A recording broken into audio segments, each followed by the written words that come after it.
In this lesson, we are going to learn about adjectives.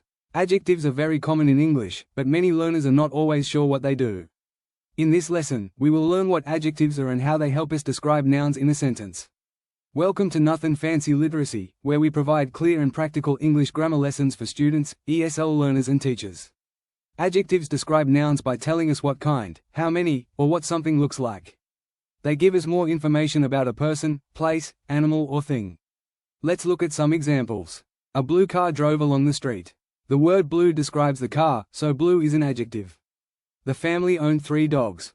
The word 3 tells us how many dogs there are, so 3 is also an adjective. The happy child played in the park. The word happy describes the child. Here is another example. There are kind teachers at the school. The word kind describes the teachers. Adjectives make sentences more interesting because they add detail and description. Instead of saying, the child played in the park, we can say, the happy child played in the park. Learning how to use adjectives helps us write clearer and more descriptive sentences. Now try the activity. Underline or color the adjectives that describe the nouns in the sentences above. If you found this lesson helpful, subscribe to Nothing Fancy Literacy for more clear and practical English grammar lessons.